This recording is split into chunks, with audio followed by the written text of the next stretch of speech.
Good afternoon. I'm Mark Graham, the Executive Director here at Virginia Highlands Small Business Incubator in Abingdon, and welcome to this edition of New Knowledge, which is, of course, a partnership between the town of Abingdon's Economic Development Office, Washington County Chamber of Commerce, and the folks here at the Small Business Incubator.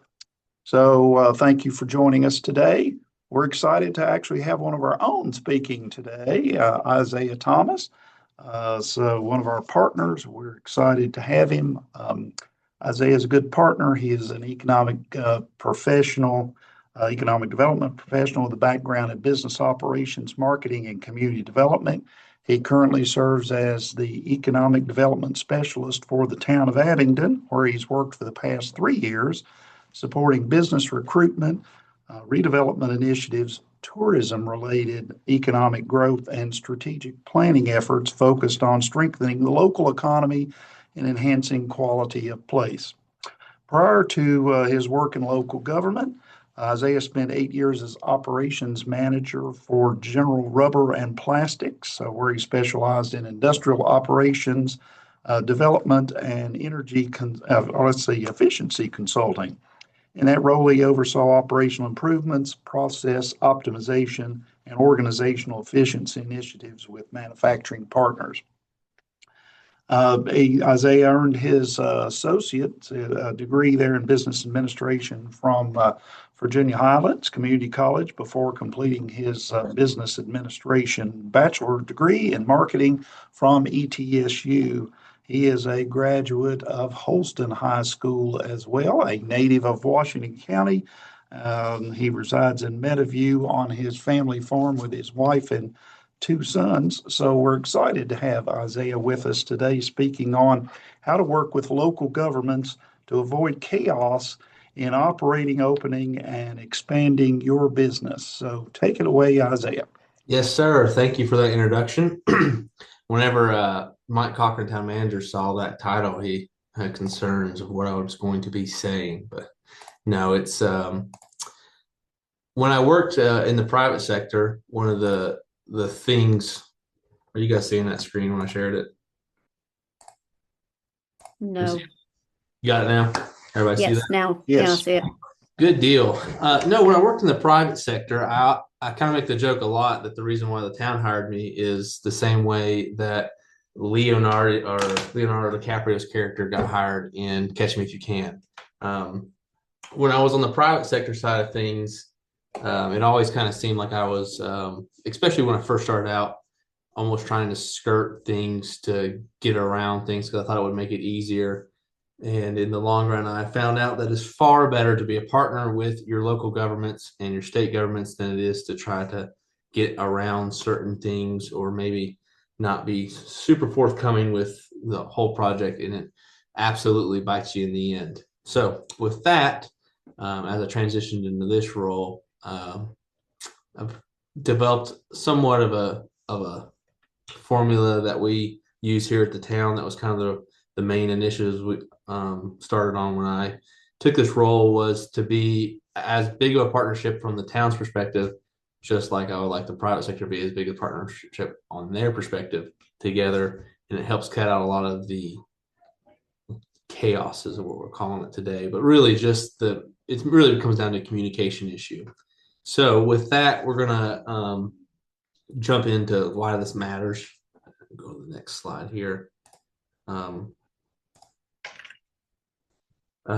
So ultimately, for better or worse, is a lot of people have rubs with it, but your local government affects your life more than anything, more than your federal and your state government, because they're the ones you see the most, the ones you deal with the most.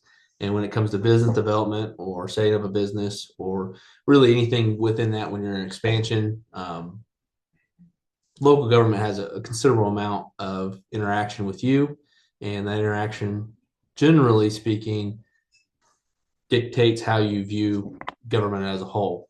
And mostly because your local government affects what you do in a large perspective, as far as the decisions you make. And a lot of times it affects your pocketbook, and which comes from misunderstandings.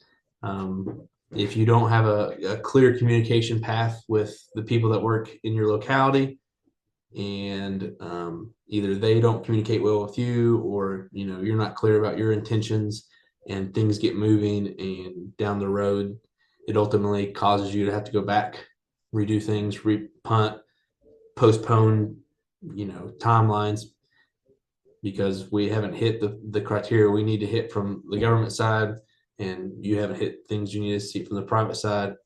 That all causes frustration on both sides of the picture, but it leads to a poor image of your government and a poor taste, and we don't like that either way.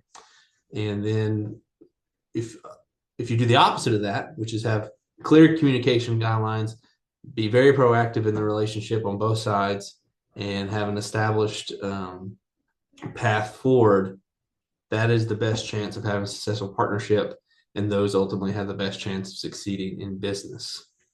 I'm going to go over a brief civics lesson. I know everybody just loves to hear that, but I do think it's important. And if you look at this graph, no matter how clear you try to make it, it is a confusing graph, and I think that's a good explanation. I will never be the guy that defends bureaucracy, but we have it and we need to navigate it regardless. So as you see here, I didn't include the federal government because I didn't want to get that broad, but in Virginia, especially, which is the state I'm working in the town we are in, we are a Dillon Rule state, which means the town has the express powers the state has given it.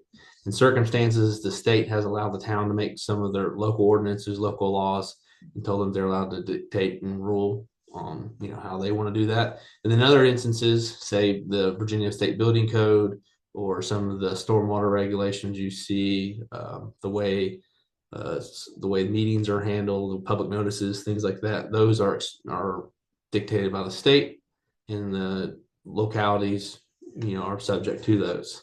When you get to the local level, and this thing kind of chases all around, ultimately it comes back to citizens. Your citizens appoint or elect your elected officials, and then your elected officials govern based upon what their constituents want. Those are called policies or ordinances, and then those policies and ordinances are implemented and carried out by staff. That's kind of where I fall. I'm a staff member, and I give this civics lesson mostly when people come in. They oftentimes have a kind of a thought process that it's internally decided, and staff members have a lot of sway, but really the understanding of it is that you as a citizen have far more decision-making ability and far more input on the process than I ever could as a staff, as you are a voting member. So you can go to your elected officials if you have issues with the way that things are, or some of the local ordinances. But it's also important to remember that some of those may be state mandates that your local officials have no control over. And that is a conversation you can easily have with me or anybody in your locality. They'll be, most people that I work with will be fairly upfront with telling you where those come from. But understanding that really your staff could play a very important role in the perception of that. And I try to pay a positive perception of that, but staff ultimately has no control over the implementing these legislative carryouts. It's ultimately our goal to enforce the code or the ordinance, or to carry it out to our best of ability, because that's what local officials decided that their constituents wanted. So staff doesn't really make a whole lot of decisions when it comes to what you have to follow. They just are doing the best to help you navigate it. And then we have boards and commissions. That's where you see planning commissions is more than likely what most people will have to run into or deal with at some point in their life. But your building officials, things like that, are all appointed by your elected officials, and essentially are advisory boards to them. A lot of times you'll see that, like if you have a planning commission decision, it ultimately goes back to your elected officials to approve it. So they're really just an advisory role, and your elected officials ultimately make a lot of these decisions at the end of the day. So with that, I know civics is super boring and no one likes talking about it, but I thought it was important that we have a good understanding of kind of the flow of this, that really it goes back to you as a citizen, and being engaged in your community is the best way to impact the way that you see, or the way that you want things to be carried out. Going to the next one. So this is ultimately where anybody gets any frustration when it comes to the government is they don't like waiting. No one likes waiting. I don't like waiting. And a lot of times when you don't understand why you're having to wait, it's even worse. If you're waiting in traffic and you can't see what's actually happening, it makes it so much worse. And you just start kind of conceptualizing why the way it is, and it might not actually be the reason why you're there. So I think it's important to understand that there are, just like we talk about, staff carries out these legislative decisions. There are certain things that the state requires, especially if it's a public notice event, or if you're doing a development of some situation or a business that requires you to be a special use business in that zoning district. There are legal requirements to public noticing. We have a certain timeline we have to hit that's mandated by the state.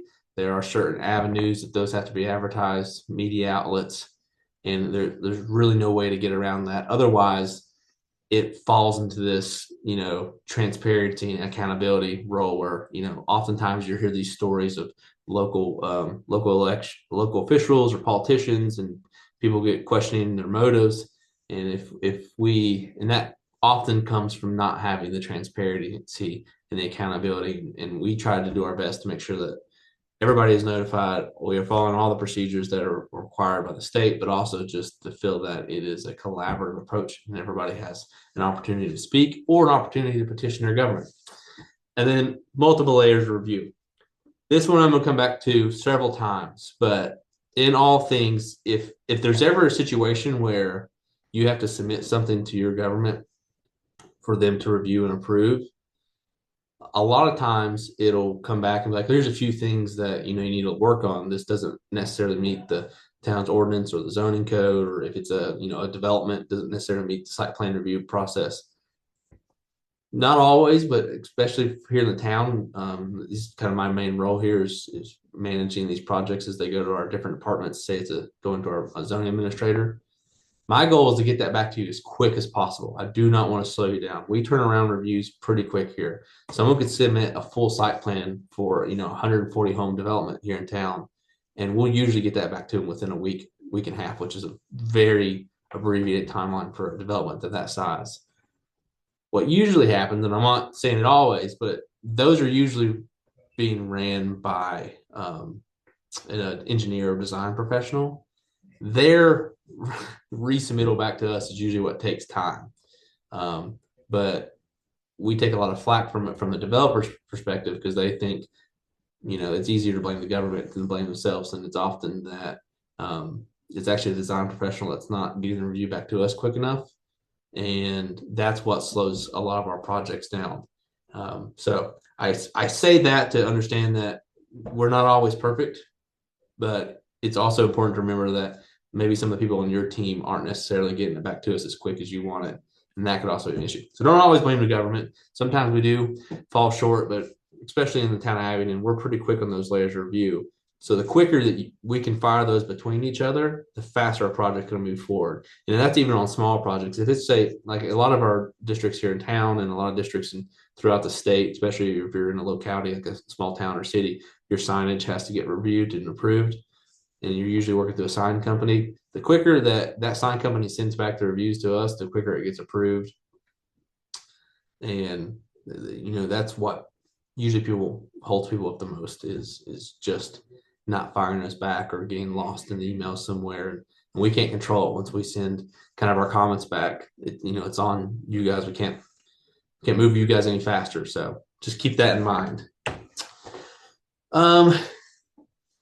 This is the list that gets people hot. And when I say this whole presentation is written from a context of, it's not really like successful tips to business. This is dealing with local government in a context of, most of the time, is reviews and getting things approved. So this common cause of chaos is in that same vein.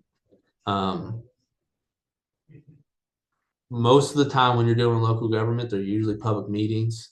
Every now and then it's some administrative level reviews, and it doesn't have to go before, but most of the time, if it's a planning commission thing, or you're going through the Board of Zoning Appeals, things like that, you have public input. So when you have those, it opens an opportunity for other people to have inputs. And if you're not completely understanding of your situation because you haven't talked to your local officials, or like if you come to me, we'll generally try to lay you out the best so you understand all the review process. But if late engagement causes you not to have a full picture, and you sometimes get blindsided by the public. Incorrect sources of information. This is a big one. The best thing you could ever do if you're ever conceptualizing anything is talk to your local government and make sure that you're talking to the correct person in that local government. But sourcing information from, like, I hate to say it, but if you're kind of, sourcing your information from just, doing an AI Google Gemini search and taking it from them, it's pretty good, but it may be pulling from ordinances from other places or localities. And it's best to take it from the horse's mouth instead of kind of forming a whole business plan before you ever have a conversation with who's actually going to be, guiding you through that decision-making process. Incomplete proposals. If you're to the point where you're going to submit something to be reviewed, make sure that you have as much information as you can. A lot of times people come in, and which is great for a conceptual phase, like we do that all the time. But if you're to the point that you want to submit for an approval to like a planning commission, and all you have is a napkin drawing of what you want, it's tough for them to really get the picture. It's tough for you to articulate what you're wanting to do. It creates a whole system of them asking you. You get frustrated because they're not seeing your vision, and it's because your vision is not clearly articulated. So incomplete proposals. And this is a big one. A community is, a collective of people trying to get along. Your neighbors matter. You can choose to think your neighbors matter, and at the end of the day, there's some, I always say that the best place for the government to exist is that very thin line between one person's rights and another person's rights, and ensuring everybody gets their equal share. That's a tough place for us to be, and it's, that'll be argued to the end of time of where that's at.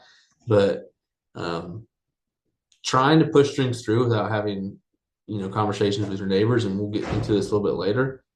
It's very important that you at least understand the way that people might perceive things. Some businesses, you never have to worry about it. If you're opening up a restaurant, it's pretty low. I mean, Barry, most people don't have any, issues for the most part with anything that can happen with that. But, there are some businesses that have stigmas around them. There's some businesses, like, even, there's recently in Washington County a couple of years ago, there was the solar farm things going on. I don't know that a lot of people thought that would be such a lightning rod, and it turned out to be. And you may not have known that before you're going into it, but it's important to kind of just know that perception. Like today, people would know that if you were going to propose to do a solar farm in Washington County, it's important that you know that there might be a considerable amount of pushback. And that's just to understand, to give you the best path forward for success. You should research those things a little bit. So number one tip for anything you do at any point, and you're wanting to do business in a locality, is start. Very first thing I tell everybody, I try to be the front man, the first person people see, because I definitely don't have all the answers, and I definitely don't have a complete path for everything, but I will be with you the whole time to make sure that we are moving and we are going to the people that have the answers or can put us on the path for those answers.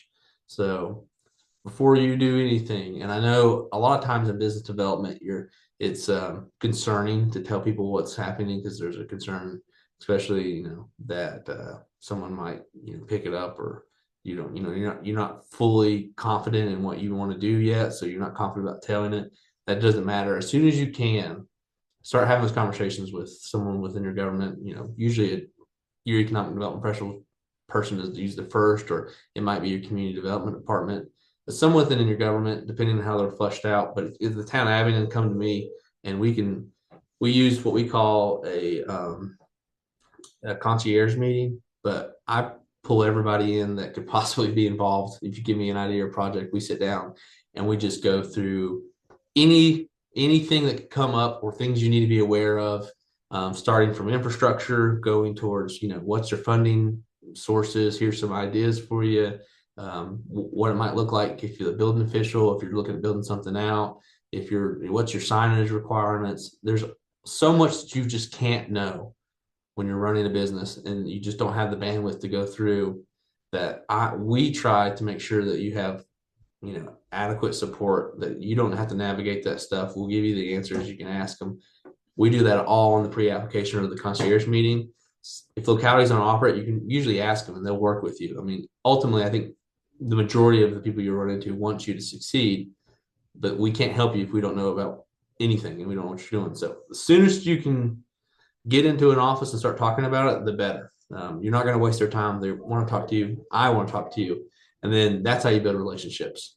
And that will carry through this whole process as we go through it. But the sooner that you can start building a relationship and having those personal contacts that you can call, the easier it's going to make you to navigate almost everything you're going to come in contact with. This is talk to the right people. This can be a difficult one to figure out, even from us. Sometimes, like I said, I don't always know the answers. I generally know the people you should talk to. But when it comes to some, like if you're, I deal with a lot of restaurants. If you're a restaurant and there's maybe an ABC, the alcohol beverage control, or a Virginia Department of Health requirement for your kitchen inspections, or the Virginia Department of Agriculture has inspections a lot of times with restaurants. I don't know any of those requirements. I have a very 10,000-foot view of some of the things. But I just don't know. And it's impossible for you to know them as well. But I do know the people who are in charge of those programs, and I can get you in contact with them, and we can make those introductions. And that's what I mean by talk to the right people that can help steer you down this path. And most of the time, the people that work in your local government will willingly do that. And then within it, and that's why I said economic development strategy, incentives, that's probably the first person you should start with, at least if you're in Abingdon, please come to me first, because I can do my best to make it as smooth of a process, but also to help you get in front of some of these other, we're not really talking about it in this conversation, but the first thing you have to know when you're doing a business or an expansion is like, how are you going to pay for it? Is there opportunities out there that you may not be aware of that could help lower that burden? Is there some financial incentives that the town offers, or maybe the state's offering at that time? Doing that on the front side makes it a lot easier to conceptualize the whole project and get a better outcome. And then planning and zoning. This is a big one. Everybody hates reading through zoning code, so don't do it. The best way is to talk to your zoning officials. Zoning code, by its nature, is just a difficult conversation to understand. It's very robust and complex. It's the majority of what your town ordinances is. Like half of it is zoning code, which is usually one of the more hot button topics when it comes to constituents and voters, whether they're for or against things. But these have been adopted by council members to protect constituents at their advice. This is what they wanted to see. And that's where staff comes in and tries to do our best to help you navigate. A lot of times you never really have, a lot of times the things you're requesting are easy sells, but it is difficult to read through and completely understand it, especially when it comes to not so much the zoning side, but the planning side, site setbacks, what's your lighting requirements. And like I said, the best form of government, the government that operates just in that very small line between you and your neighbors, and planning has a lot to do with that. So it's important that you know those things on the front side before you even start, putting earnest money on anything or building out a full business plan. Start here. And then building official and public works. This is more for if you're doing a full development, maybe not so much just opening up a business in a building, but if you're doing a full development build out, even in a building, it's important to we usually have all these meetings together, but our building official, Rick, is great to work with. He's one of the better partners you could have. He's very forthcoming with information, gives you some of the hurdles you might see, some of the things that might be difficult to do in that building from an engineering standpoint, all the way to accessibility, some of the federal accessibility things that we have to comply with when it comes to commercial build outs. And then public works, do you have access to that lot? Is there entrances? What's the situation with the sidewalk? A lot of people don't have parking. We can usually, help navigate what you might be looking at before you even go down the path of, acquiring or leasing the spot.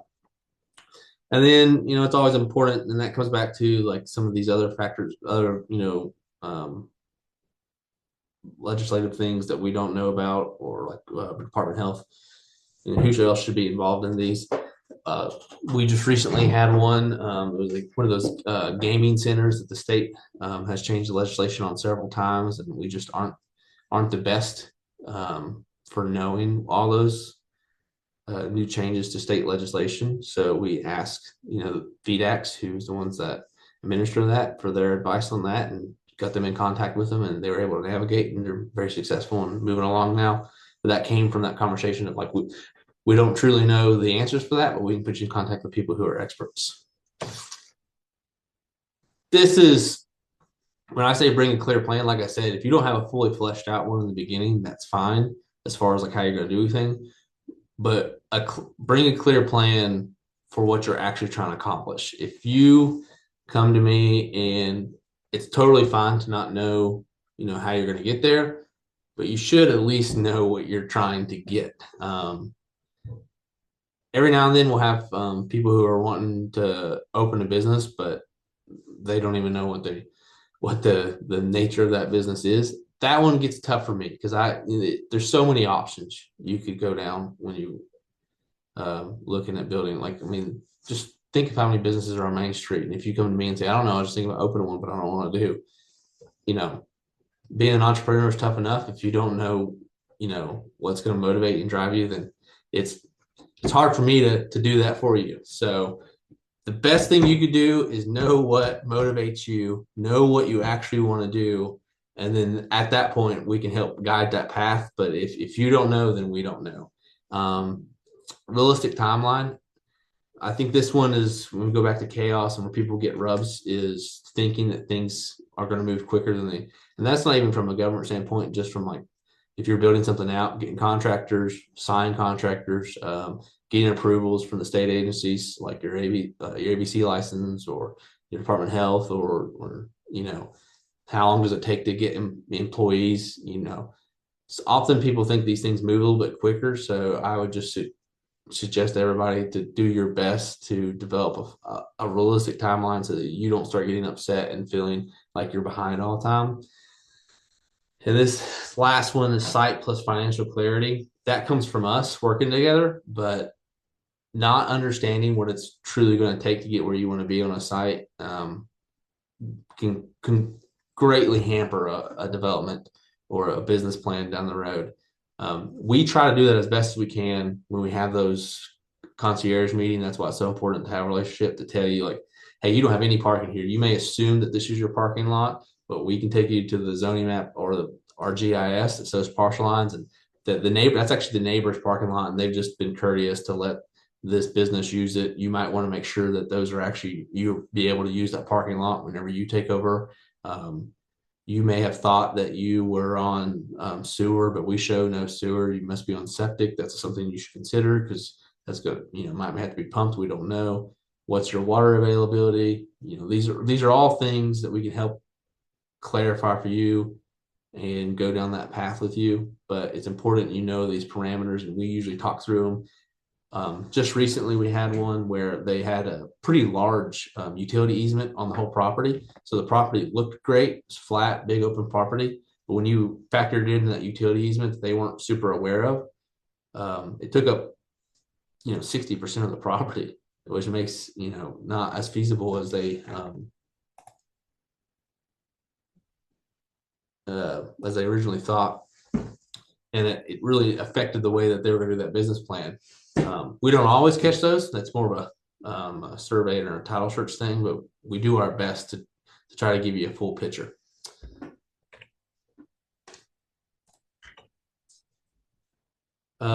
This is probably one of the bigger ones. Having a conversation with me and your local officials is especially if you're bringing in something that could feel turbulent to a local community, is knowing the values of the culture of the community you're coming into, being aware of things that may be a concern to people, and the last thing you want, and sometimes you can't avoid it, it's just the way that it is, but is those local community Facebook groups. I know they are what they are, but they can get people pretty riled up, and just knowing those things before you go into it can help navigate. You can offer a lot of transparency on the front side. I tell everybody, the more transparent you can be, if you think that you're going to have issues, that the better it's going to be, just to be upfront with people so that they don't have this ability to start building what do you call it, narratives around your business that maybe not be true. It's just better to be on the front up front, and a lot of times this isn't a concern for some, but there are businesses that people are. I tell people I don't judge your businesses. It's up to you what motivates you. But if you feel that you could have that view from the outside, it's important that you're as transparent as you can be on the front side, and that'll help navigate that. And then this is more adopted plans. So if it's a high impact business, or maybe the town or locality is trying to recruit that type of business, they might have incentives that could greatly benefit you on the front side and help you get running quicker. And if you don't know about them, then you can't access them. So it's important to know what the comp plan is, and the guideline, the general path that the town's trying to steer, and how you may play into that, and have incentives that steer that and play with the public well. This one is goes back to kind of that transparency thing. And this is really when it comes to dealing with the public or dealing with the government as well. But the more positive, and this is a general thing for life, that you can communicate things, the better they're going to be received. If you come in with like I can do whatever I want attitude, and I don't really take it, doesn't bother me too much, but there are people that you are dealing with, other human beings, and they may be less receptive to that, especially from a public side of things. Be open, be transparent, try to be as proactive as you can as far as what you're doing. Really, that just comes that this is more of a human interaction situation, social IQ thing of just talking to people in a way that you'd want to be talked to, and not being sometimes you do have to make your point, and you do have to kind of argue your side or your perspective, but there's some better ways than others to do it, and doing it in a very adversarial tone, as I put on here, can cause heartaches for you, and otherwise squelch a beneficial project. And then this is, I know I've said it 3 times now, and I apologize to anybody that has to go through it, but there's just timelines that there's no way to speed them up. That is the requirements from the state. We have to do it a certain procedure way, and the quickest way to get through it is by being on time with the things you need, and then showing up to them, no matter how much it makes you that you have to wait. So when you have public meetings scheduled, hit the submittal deadlines, are usually a week before the meetings, because we have to announce those agendas. Some people get annoyed by that, but we have to announce those agendas. So if you have your project submitted a week before, we can post them. If not, then it's not considered a noticed event. And then show up to the meetings. This is a big one, and I don't understand it, but I can't care more about your business than you can. So if you are going to a public meeting to, let's say it's a special use permit to operate in an area that requires a special use to have that business, and you don't show up to the meeting to inform the review board, but especially the public, of what's happening, I can't do that better than you can. You understand your business, you understand your passion and what you're trying to accomplish, and we present it, and then we let you give your input. That's usually the way it flows. And if you don't present it, then it has no personal attachment to it.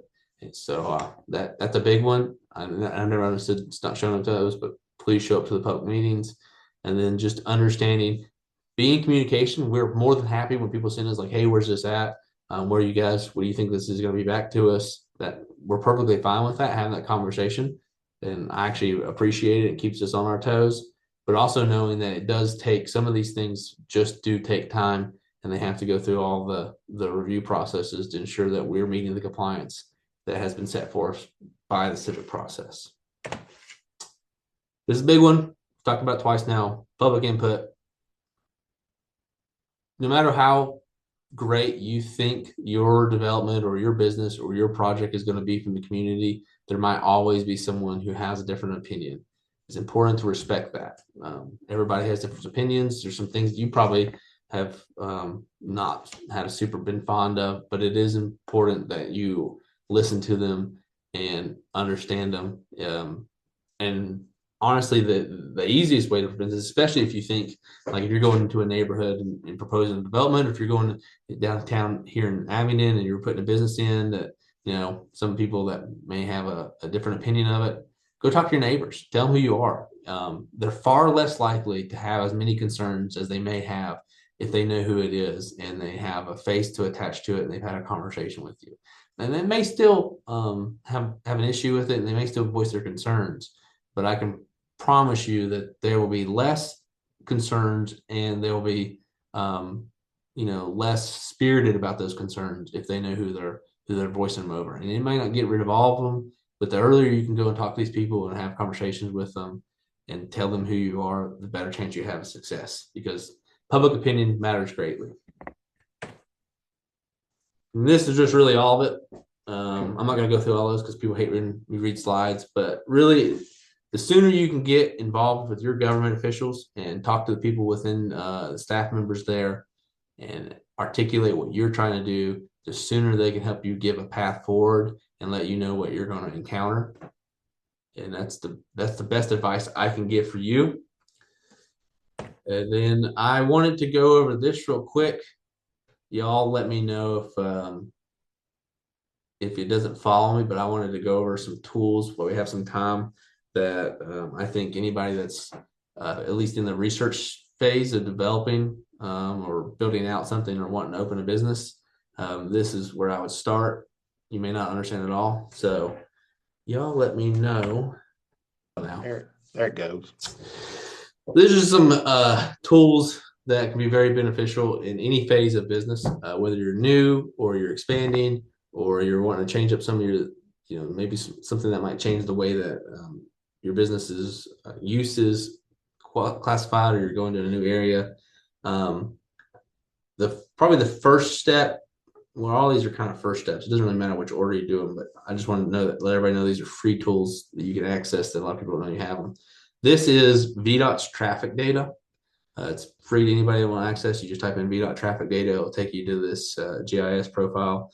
But a lot of businesses, the majority of them, other than some of the niche ones, rely on traffic, and they rely on people seeing you and the exposure. That's why you have so much businesses along the interstate corridor. And this is the best way to see how much traffic is in front of you at those locations. So if you're looking at buying a location or expanding somewhere or understanding your own location, this tells you exactly how much traffic VDOT has counted, and they do biannually in different areas, but you can kind of zoom in here. I've got it on Town Hall here, but this is a very powerful tool that a lot of people don't know that they have, but you can just click on the street here, and then you can see, kind of have to use some interpretation, but it tells you it's 10,000, but if you just use the little legend over here, gives you color codes, but it gives you traffic data and lets you know where the people are at, which is an important part of business and important part of making decisions. And you can see why a lot of that interstate real estate is so valuable, because 50,000 people every day, which is what this means here, is a considerable amount of people. So once you're going through, you find you a lot, it's got enough traffic on it. How do you find out if you're even able to get there? Like I said, the best plan of action is to come to us, and I'll help you navigate that. But if you wanted to do it on yourself in your own time, every locality, for the most part, has an online ordinance you can go access. Abingdon has one, Washington County, Smith, Russell, pretty much all of Northeast Tennessee, all has their ordinances online and their zoning codes. and they're difficult to navigate. I won't lie about that one. So it's best. I mean, it's easier for us to come to us and we can have that conversation. But if you want to navigate like Abingdon, you can come here. Chapter 44 is land use, and then you can go into this use permissions stuff here. It tells you all the different districts. It's very complicated. I wish it wasn't. That's why I said come talk to us. But if you want to do it yourself, you can look at here and go through the ordinance and see what is allowed and what here's your uses. Adult recreational substance. Not a lot of uses in town you can fit that into, but assembly is allowed in pretty much all. So, anyways, that's where that's at. And then you're like, well, what is that? What are those zoning? This is probably the most powerful tool you can have in all things of business. And this is the GIS system. This is the town that's very similar to the counties. What this has is it has all the parcel information, data. There is a very powerful tool. But what it also allows you to do is it allows you to see over here, you have all these layers and you can play with it. But you can look at zoning and it tells you where you're zoned, which is really is going to dictate a lot of the things from signage all the way to if your business is allowed, what you're allowed to do in your developments, noise requirements, all those things are dictated by your zoning. It's probably the most important thing, what zone you're in, especially in town where we have protected zones like the old and historic and the entrance corridor. We deal with those all the time. If you're opening a business in town, that's probably the thing you've heard is the biggest rub for opening a business in town. Doing our best to try to not make it a rub, but it does exist, and we have to, like I said, uphold the ordinance adopted. This tells you where you're at and lets you know what those zoning codes might be. But also, there's a lot of other cool things you can do with it. You can, if you want to see who your neighbor is, like we'll go to the town hall here. If you wanted to know who owned town hall, I'll give you a little tip. It's us. If you wanted to see, who that was, you can see down in Abingdon, who owns it. Very interesting, powerful tool. I just think anybody that's operating a business, it's important that you at least know that the GIS exists because there's all kinds of information you can pull off of this and access. So with that, I will jump back in here and wrap it up. Anybody has any questions? I do, of course. I always Yes, have ma'am. questions. Absolutely. So first of all, how do we access that GIS? I mean, is there like a link or something? There is on the town's website and also the county's website, but the easiest way to get there is to just Google Abingdon GIS, and then Okay. it'll take you right to it, or Washington County GIS. They're the same GIS. We just have some extra layers on our side, but they both operate the same. And that's for any locality. Most of them let you have public access. Town of Abingdon is free. Washington County is free. Russell County made their free, but most of your localities operate free GIS.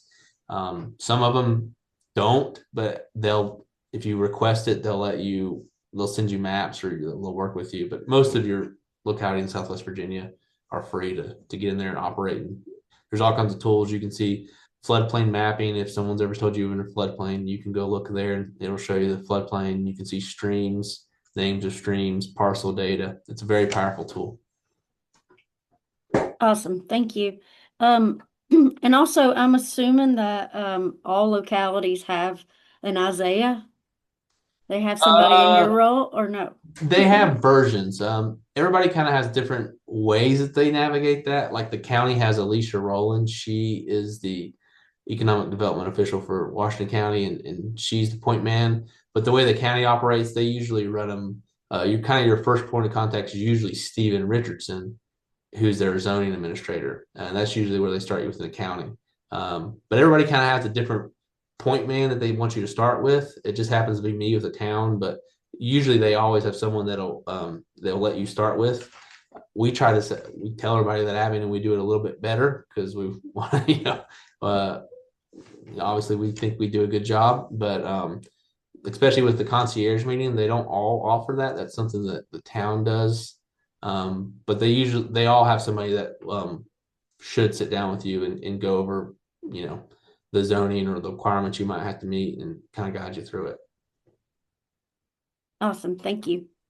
Questions? Isaiah, that was great. I've been practicing law now for almost 37 years, and I didn't know where to find the town zoning information like that. I've used the county GIS before, and I didn't know anything about that VDOT counter. So I've even learned something today, and we appreciate you bringing us that information and those handy tools. So thanks to Isaiah, our partner for our presentation today. This presentation, along with all of our other prior New Knowledges, is available on our New Knowledge channel on YouTube. Just type in New Knowledge on YouTube, and you will see a catalog of all of our past programs dating all the way back to 2014. So check out that catalog of helpful information there.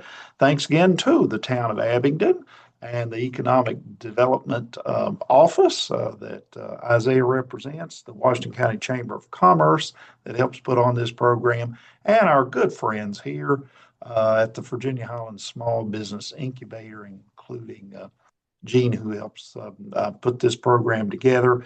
So we appreciate it. If all these we can assist you, please contact us because we're open for business. Thanks, everybody, and have a good day. Thanks, Isaiah. Thanks. Best You guys.